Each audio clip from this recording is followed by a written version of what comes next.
दोस्तों, आज हम बात करेंगे दो दवाइयों के बारे में जो अक्सर साथ में दी जाती हैं, ऑफ्लॉक्सासिन और ऑर्निडाजोल। ये दोनों दवाइयां मिलकर कई प्रकार के संक्रमणों का इलाज करने में मदद करती हैं।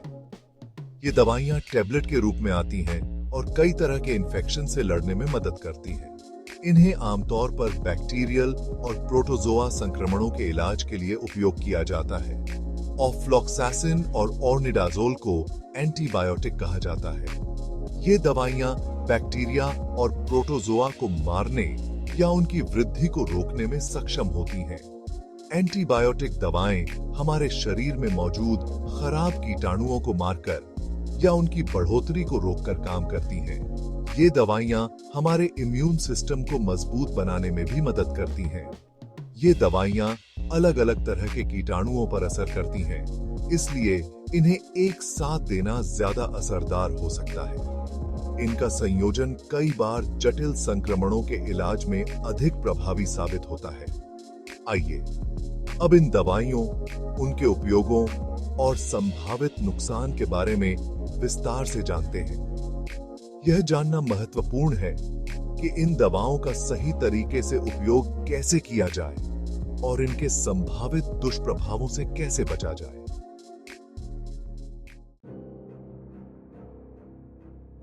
हमारा शरीर लाखों करोड़ों सूक्ष्म जीवों का घर है, जिनमें से कुछ फायदेमंद होते हैं तो कुछ हानिकारक। हानिकारक सूक्ष्म जीवों में से एक है बैक्टीरिया। जब ये बैक्टीरिया हमारे शरीर में बहुत तेजी से बढ़ने लगते हैं तो हमें इन्फेक्शन हो जाता है।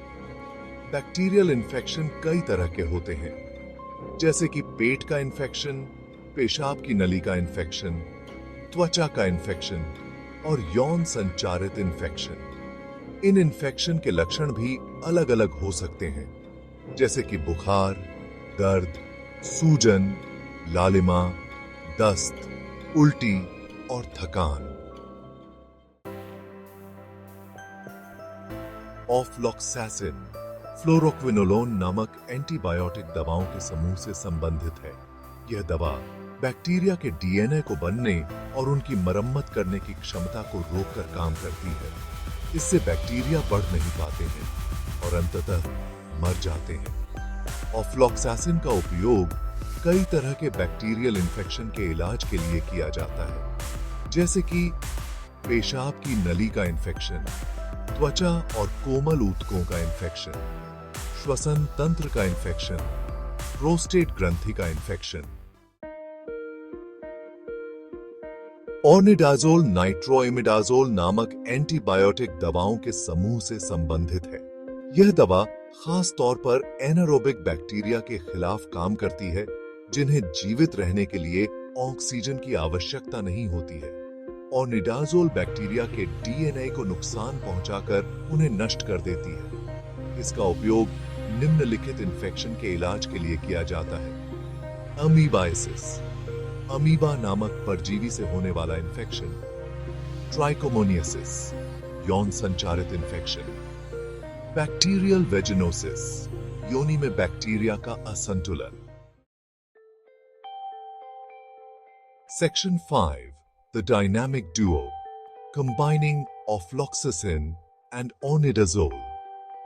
ऑफ्लॉक्सासिन और ऑर्निडाजोल को अक्सर एक साथ इसलिए दिया जाता है क्योंकि ये दोनों दवाइयां एक दूसरे के असर को और बढ़ा देती हैं। यह संयोजन चिकित्सा में एक महत्वपूर्ण भूमिका निभाता है।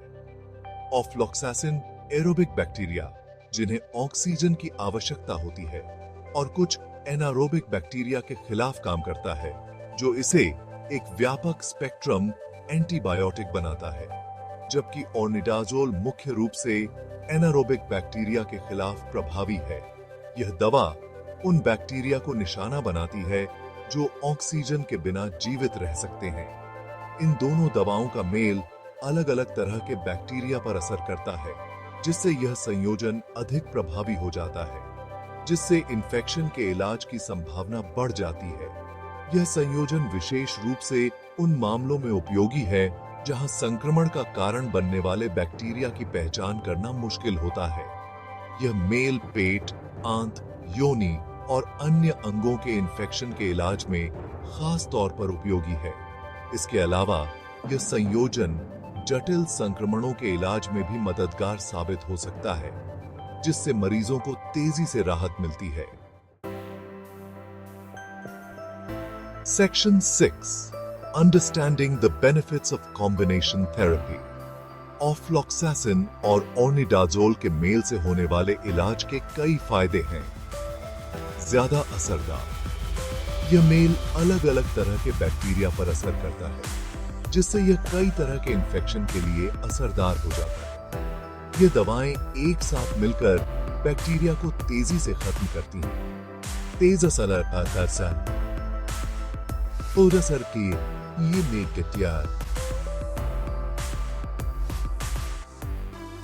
एक साथ उपयोग किए जाने पर ये दवाएं एक दूसरे के असर को बढ़ा देती हैं, जिससे इन्फेक्शन के इलाज की संभावना बढ़ जाती है। ये मरीजों के लिए जल्दी राहत प्रदान करता है। रोकथाम का कम खतरा, दो अलग अलग प्रकार की एंटीबायोटिक दवाओं के उपयोग से बैक्टीरिया में दवा के प्रति रोकथाम विकसित होने का खतरा कम हो जाता है। यह महत्वपूर्ण है क्योंकि एंटीबायोटिक प्रतिरोध एक गंभीर समस्या है। आसान खुराक, यह मेल एक ही गोली के रूप में उपलब्ध है, जिससे मरीजों के लिए खुराक लेना आसान हो जाता है।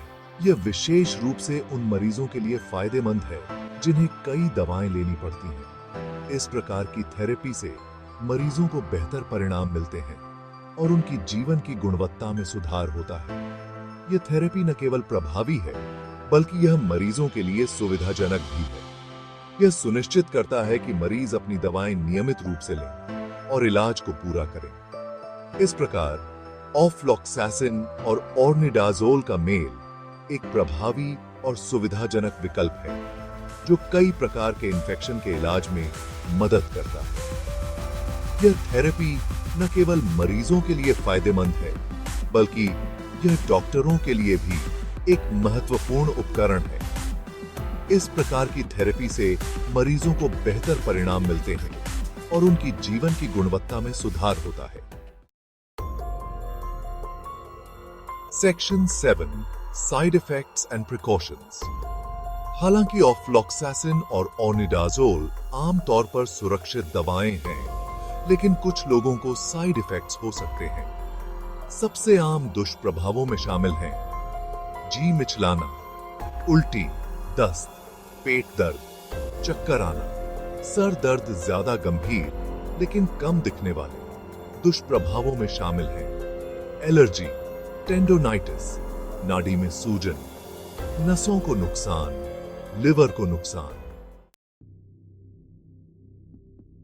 Section 8, When to seek medical advice। यदि आपको निम्नलिखित में से कोई भी लक्षण दिखाई दे, तो तुरंत अपने डॉक्टर से संपर्क करें। एलर्जी की प्रतिक्रिया, जैसे कि सांस लेने में तकलीफ, चेहरे, होंठ, जीभ या गले में सूजन, गंभीर दस्त या खून के साथ दस्त, पेट में तेज दर्द, त्वचा पर चकत्ते, खुजली या छाले, नजर में बदलाव, मनोदशा में बदलाव, भ्रम या उदासी। Section 9, Conclusion, Your health, your priority। Ofloxacin और ऑर्निडाजोल कई प्रकार के बैक्टीरियल इन्फेक्शन के इलाज के लिए असरदार दवाएं हैं। हालांकि किसी भी दवा की तरह इनके भी कुछ दुष्प्रभाव हो सकते हैं।